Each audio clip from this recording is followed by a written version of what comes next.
네, 뉴스 신세계 오마이뉴스 곽우신 기자와 함께합니다. 어서 오세요. 네, 안녕하세요. 자, 검찰이 대장동 사건 항소장 제출하지 않은 것에 대해서 집단 반발하고 있습니다. 네, 어제 오늘 계속 나오고 예. 있는데요. 일단 검찰의 이번 항소 포기 관련해가지고 일선 검사장과 지청장들 예. 명의로 입장문이 나왔습니다. 내부망 2%에 올라온 건데요. 예. 명단이 보면은 이제 박재혁 수원지검장을 비롯해 박현준 서울 북부지검장, 박영빈 인천지검장, 박현절 광주지검장, 예. 임승철 서울 서부지검장, 김창진 부산지검장 등 검사장 18명의 예. 이름이었는데요. 제목은 검찰총장 권한대행께 추가 설명을 요청드린다라는 거였습니다.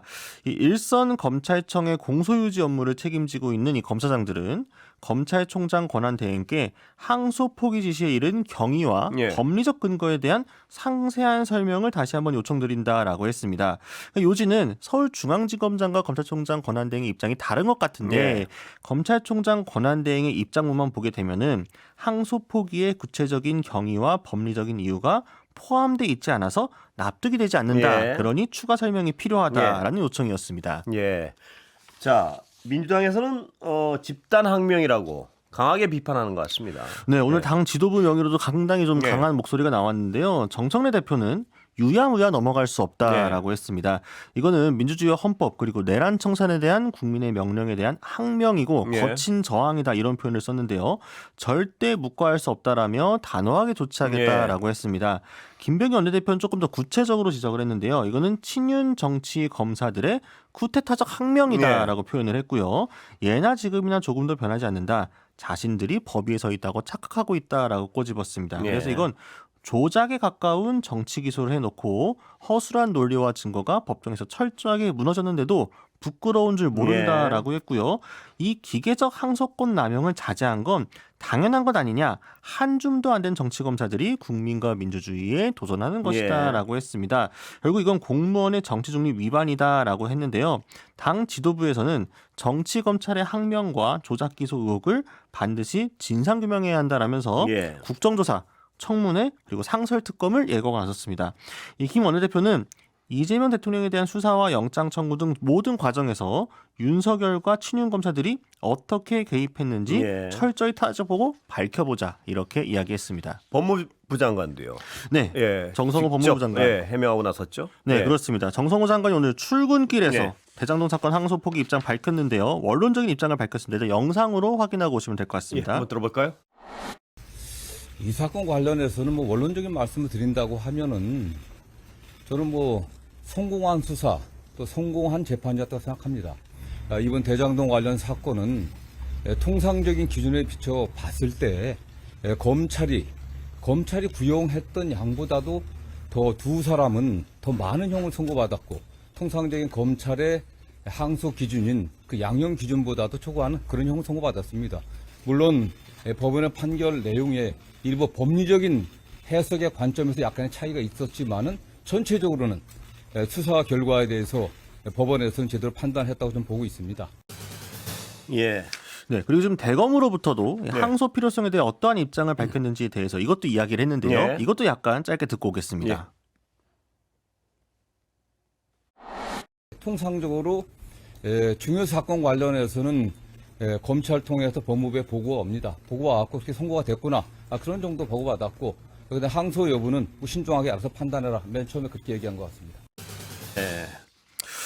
정성호 장관은 상당히 예. 좀 작심하고 예. 이야기를 했습니다. 이 앞서 얘기한 내용들을 조금 정리를 해보게 되면요. 예. 일단 본인은 구체적인 지휘를 하지 않았다라는 게 하나 핵심입니다. 네. 정 장관이 이 대장동 사건 관련해서 3번 보고를 받았다라고 네. 합니다. 법원 판결 후 처음 보고를 받았고 이때는 알아서 잘 판단해라라고 했고 며칠 뒤 대검으로부터 항소 필요성에 대한 보고를 받았는데 예. 이때는 신중하게 판단했으면 좋겠다라고 예. 했고 항소장 제출 마감일인 7일에는 예. 신중하고 합리적으로 판단하라 이렇게만 이야기했다라고 합니다. 예. 노만석 총장 대행과 통화한 사실도 없었다라는 게 정 예. 장관의 설명이었고요. 그리고 항소 포기 판단에 문제가 없었다라는 예. 게 오늘 정 장관 설명의 핵심이었습니다. 항소할 때는 무조건 항소하는 게 아니고 항소 이유는 1심의 사실 오인, 법령 위반, 양형 부당 이렇게 있는데 예. 1심의 사실 판단엔 문제가 없었고 법령 위반도 없었다라는 해석이었습니다. 그리고 양형 부당의 경우에는 오히려 검찰 구형량보다 더 높게 나왔다는 예. 게 수사가 잘 됐다는 것이다라고 한 건데요. 반대로 수사팀 관계자가 장관과 차관의 반대로 항소를 포기한 것이란 글을 썼는데 그 저희가 의심스럽다. 오히려 유동규에 대해서 본인들이 약속했던 것보다 네. 형량이 많이 나와서 그런 게 아니냐 이런 의심도 가능한 거 아니겠느냐라고 꼬집기도 했습니다. 그런데요, 잘 이해가 안 되는 거는 이 검찰은 왜 어떤 이 잣대가 이렇게 매번 다른지 말입니다. 무슨 얘기냐 하면 윤석열 피의자를 예를 들어서 심우정 검찰총장이 당시에 풀어줬을 때, 즉시 항고를 하지 않았을 때, 이럴 때야말로 검찰이 집단 반발을 해야 될 아주 이거보다 훨씬 더 큰 사안인데 그때는 아무런 얘기 없이 조용하단 말입니다. 김건희 씨한테 아주 치욕적으로 수사를 할 때, 핸드폰 다 반납하고 수사를 할 때 그때야말로 검찰의 치욕의 날이라고 평검사 모두가 들고 일어나서 반발을 해야 될 만한 시기에는 가만히 있다가요. 이 수사 자체는 지금 여러 중간중간 문제가 있다는 어떤 여러 가지 의혹이 있는 수사 아닙니까? 이럴 때는 또 집단 반발해요. 이 앞뒤가 안 맞는 어떤 이 항명의 방식. 잘 이해할 수 없는 부분이 있습니다. 어떻게 보면 검찰이 그만큼 권력에 민감하게 반응하는 집단이 아닌가. 예. 그러니까 한마디로 검찰 권력을 쥐고 있는 윤석열 정권 때는 예. 찍소리도 못하고 있다가 그렇지 않은 이재명 정권 때는 좀 들고 일어날 만하니까 들고 일어나는 거 아니냐. 이제 이런 비판들이 밖에서 나올 수밖에 없는 것으로 보이고요. 예. 물론 이제 윤석열 정권 때 일어났던 그런 사안들에 대해서도 뭐 검찰 내부에서 비판하는 사람이 없었겠느냐만 예. 밖에서 시민들이 보았을 때는 당연히 방금 잘 지적해 주신 것처럼 그때는 가만히 있다가 예. 왜 이제 와서 이런 사건에 대해서 이야기를 하는 일에서 이해를 못하겠다라는 지적이 팽배하지 않겠습니까? 예. 결국 이거는 검찰청 폐지를 앞두고 검찰이 스스로 뭔가 이 정권과 향해 가지고 나를 세워서 자신들의 좀 존재의 근거를 확보하기 위해서 그게 어떤 아닌가 정치적인 의심할 판단인가. 수밖에 없는 거예요. 네, 예. 그렇죠. 결국 다분히 정무적인 판단을 한 게 아니냐 이런 이야기도 나오고 있고요. 그리고 지금 반발하는 분들의 다수가 검찰청 폐지에 지대한 역할을 하나 어떻게 보면 검찰권을 남용해서요. 그런 어떤 책임에서 자유롭지 않은 분들이 더 반발을 하고 있어요. 보면. 그 이번 대장동 수사 같은 경우에도 말입니다. 뭐 남욱 변호사 같은 경우에는 아주 험악한 말로 협박을 당했다고까지 얘기하고 여러 가지 어떤 무리한 수사였다는 정황 증거가 나오지 않습니까? 거기에 대한 일말의 반성도 하지 않은 상태에서 자신들의 어떤 지위를 확보하기 위해서 필요하다고 생각하면 집단 항명하고 자신 정말 검찰의 명예와 상관이 있을 때는 아주 조용히 침묵하고 전 이런 이중잣대를 국민들이 과연 이해할 수 있을까 이런 생각을 피할 수가 없습니다. 그러니까 어떻게 보면 그만큼 윤석열 정권이 검찰에 대한 그립이 셌기 때문에 말 그대로 예. 검찰과 한 몸이었던 검찰 정권이었기 때문에 그때는 아무 말도 못하고 예. 있다가 이재명 정권이 좀 검찰격 같은 칼을 들이밀면서 각을 세우고 늘 있으니까 그랬죠 검찰은. 그러니까 좀 누울 자리 보고 발을 뻗어야겠다. 좀 예. 이런 심리가 작동한 게 아니냐. 뭐 이런 비판은 피하기 어려워 보입니다. 예. 정부 여당이 쉽게 물러나면 안 될 것 같습니다. 이런 사안에 있어서. 뭐 그렇죠. 그러니까 저는 뭐 일선 수사팀에서 뭐 7분 전에 이렇게 소통도 없이 하는 게 말이 되느냐 뭐 예. 이런 이야기를 하고 있습니다만 만약에 평소에도 검찰의 신뢰가 더 높았다고 한다면 예. 이번 항명에 대해서 많은 시민들이 박수치고 그렇습니다. 응원했겠죠. 예. 아 검찰도 역시 정권에 죽지 않고 열심히 예. 해갖고 싸우는구나 할 텐데 그게 아니라 뭐야 왜 정치적인 의도가 있는 거 아니냐라고 예. 의심의 눈초리를 보내는 시민들이 많다는 건 그만큼 검찰 스스로가 과거에 우리가 이런 것들을 잘못했고 그런 것들을 우리가 반성하고 있다는 걸 먼저 보여줬어야 되는데 자기 반성은 전혀 없이 네. 말입니다. 그런 예. 이야기 없이 갑자기 이게 무슨 독립투사가 된 것처럼 예. 이건 권력 외압의 수사 꺾였다라고 한다면 글쎄요 그 말을 바로 설득이 과연 가능할까 싶기는 합니다. 예. 자, 그런데 국민의힘은 이재명 대통령 탄핵까지 거론하고 나섰다고요. 네, 예. 뭐 탄핵 카드를 꺼내 들었습니다. 장도영 대표가 이거는 법무부와 대검이 개입해서 항소를 막은 건데 결국 이재명이라는 종착역으로 가는 대장동 길을 막은 것이다라고 했습니다. 입막음용으로 대장동 일당 호주머니에 7,400억을 꽂아준 것이다. 예. 7,400억짜리 항소 포기라고 했고요. 결국 이거는 명백한 직권남용이자 탄핵 사유가 되기 때문에 국정조사도 하자. 특검도 하자. 그리고 그 끝은 탄핵이 될 것이다. 이렇게 이야기하기도 했습니다. 오늘 국민의힘 소속 법사위원들은 이 진실을 밝혀야 한다라면서 긴급 현안 질의를 위한 전체 회의를 예. 추미애 법사위원장에게 요구를 했는데요. 추미애 위원장은 당의 일정 때문에 오늘은 어렵고 내일 오후 전체 회의가 예정되어 있다라고 밝힌 상황입니다. 다만 이게 안건 미정인데 긴급 현안 질의를 한다고 하더라도 증인 면담에 지금 이견을 보이고 있는 상황이기 예. 때문에 쉽게 성사될 것으로 보이진 않습니다. 예.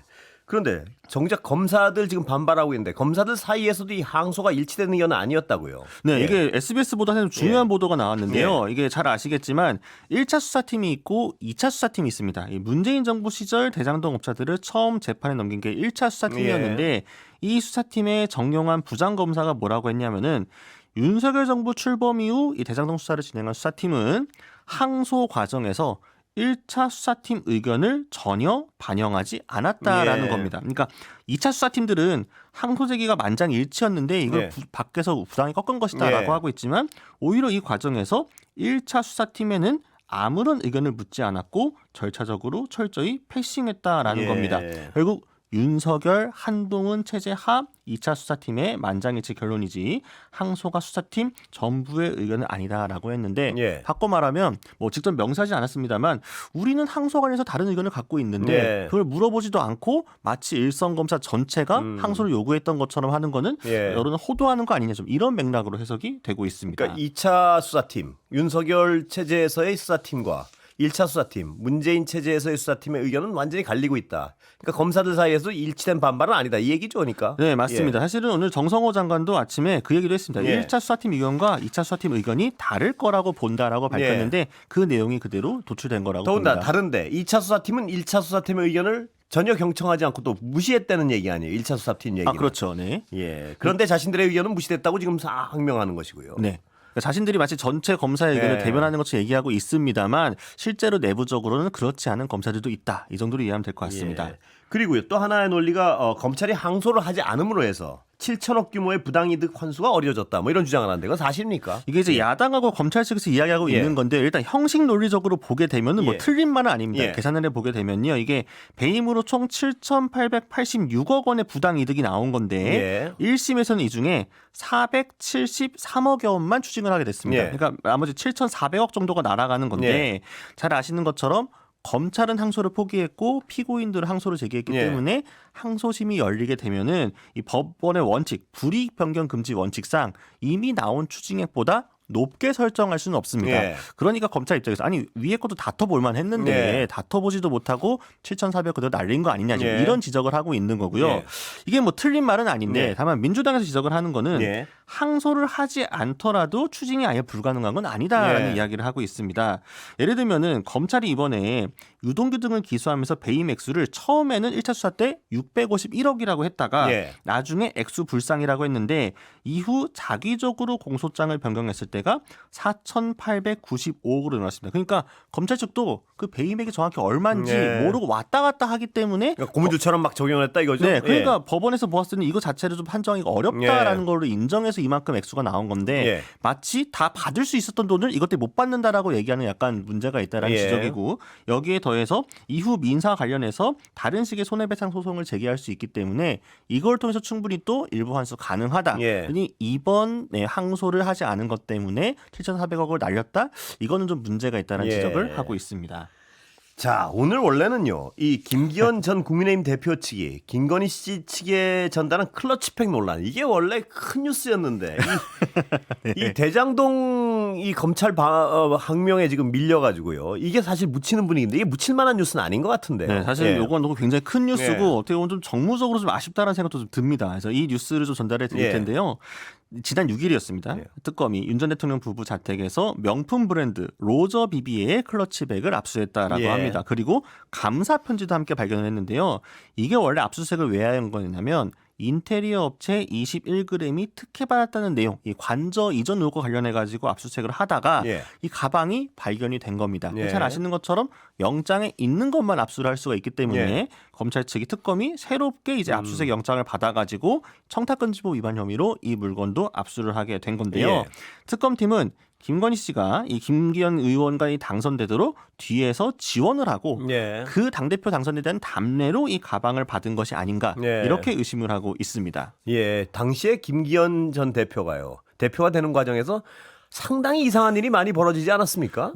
많이들 기억하실 겁니다. 예. 연판장부터 해서 예. 누가 나오니 못하니 뭐 친윤이 미니 많이 뭐 윤심 경쟁도 있었고요. 예. 그런 여러 가지 있었는데 그게 결국에는 어떻게 보면 용산에서 기획을 해준 거고 예. 심지어 그 뒤에 김건희 씨 입김이 작용했던 거 아니냐. 예. 그러니까 이렇게 클러치백 같은 걸 답례품으로 받은 게 아니냐. 이게 예. 특검 측의 의심입니다. 근데 그때 객관적으로 드러난 상황만 이렇게 보면요.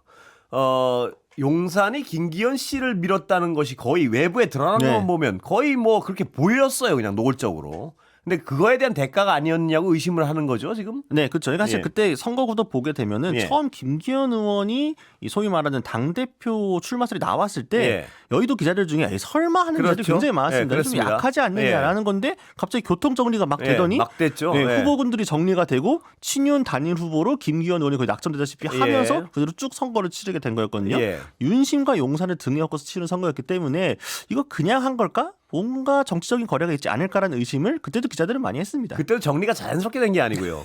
대단히 거칠게 됐어요. 그쵸, 막 뭐 네. 억지로 낙마하는 듯한 분위기고. 그때 나경원 예. 의원을 나오니 못하게 예. 하는 것 때문에 굉장히 좀 험악한 말도 오고 가고 당 예. 분위기가 굉장히 안 좋았고 예. 이게 대통령의 안철수 후보도 상당한 공격을 받았고요, 제 기억에. 그렇죠. 아무 말도 하지 않으면 아무 일도 예. 일어나지 않는다는 예. 식의 얘기를 하면서 역시 유력 당대표 후보군이었는데 제대로 이제 힘도 못 써보는 예. 상황이 이루어지게 된 거였죠. 예.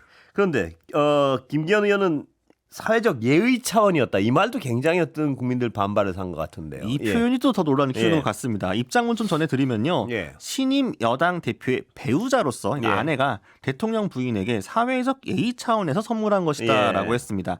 2023년 3월 당선된 후 아내가 김건희 여사에게 클러치백 한 개를 선물한 사실이 있다라고 인정을 했는데요. 예. 여당 대표와 대통령이 서로 원만히 업무 협력을 하는 것이 필요하다. 이런 생각으로 덕담 차원의 간단한 인사말을 기재한 예. 메모를 동봉했다라고 합니다. 다만 본인 이미 당선되었기 때문에 청탁할 내용도 없고 그럴 이유도 없다라는 거고 본인의 아내와 김건희 여사의 선물은 배우자끼리 사인 간의 의례적인 예의 차원이었다라 강조를 했고 오히려 민중기 특검이 언론 플레이라는 것이다라고 주장을 했는데요. 예. 김건희 씨 변호인단 측에서도 대통령 배우자에게 인사를 전하고자 100만 원대 클러치백을 전달한 사실은 있다라면서도 사회적 의례적 차원의 선물이지 예. 어떠한 청탁도 없었다라고 주장했습니다. 예, 사회적 의례적 차원으로 이 명품 100만 원 이상의 백을 준다는 게 과연 설득력이 있을지 잘 모르겠습니다. 저 사회적으로 잘 못 살고 있는 것 같습니다. 예, 더군다나 아까 말씀드렸지 그 앞에 이상한 현상이 많이 벌어진 이유라서요. 네, 이것이 과연 인사치레로 볼 수 있는가? 일종의 이제 사후에라도 어쨌든 사후 뇌물일 수도 있고요. 그렇죠. 그것도 예. 좀 중요한 포인트입니다. 예. 자, 내란 특검이요. 윤석열 씨를 일반 이적죄로 추가 기소했다. 이건 어떤 의미입니까? 네, 이 외환 유치 관련해 가지고 많이들 관심 예. 많으셨을 텐데요. 이 내란 특검이 비상계엄 요건을 조성하기 위해서 남북 대치 상황을 이용했다. 그래서 일반 이적죄와 직권남용 혐의를 추가 기소했습니다. 여기에 김영현 전 국방부 장관과 여인영 전 방첩사령관도 공범으로 함께 재판에 넘겨졌는데요. 예. 박지영 특검보의 브리핑은 피고인 윤석열, 김용현, 여인영이 공모해서 예. 비상계엄을 선포할 수 있는 여건 조성을 목적으로 남북 간 무력 충돌 위험을 증대시키는 등 예. 대한민국의 군사상 이익을 저해했다. 이렇게 설명을 했습니다. 예, 외환 유치까지는 못 나왔군요. 네, 사실 이게 조금 아쉬운 부분이라 예. 할 수 있겠는데요. 그러니까 외환 의혹이 의혹으로 종결되길 바라는 마음이었지만 예. 실망을 넘어 참담함을 느끼게 되었다라면서도 예. 외환 유치는 적과 공모하는 부분이 필요하다라고 공모 부분이 했습니다. 없다. 예. 네, 이 공모 부분에 대한 증거를 발견하지 못했고 예. 혐의점을 찾지 못했기 때문에 외환 유치까지는 적용을 하지 못했다라는 거고요. 예. 대신에 이제 김용대 전 드론작전 사령관과 문상호 전 사령관은 일반 이적죄로 기소하지 않겠다라고 밝혔습니다. 예. 네, 특검이 오늘 발표한 포렌식 결과를 보면요.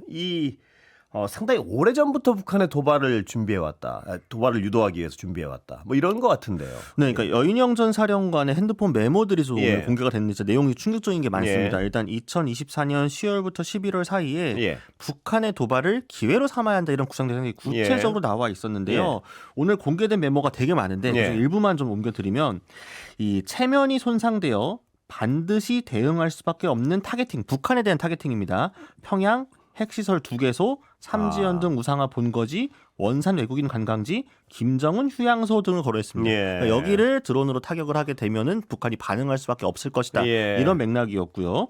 또 정치인 체포조 가동 관련 메모도 10월 27일 예. 작성이 됐는데 포고령 위반 최우선 검거 및 압수수색, 예. 핸드폰 사무실 자택 주소 확인, 행정망, 경찰망, 건강보험 등 이런 게 적혀 있었고요.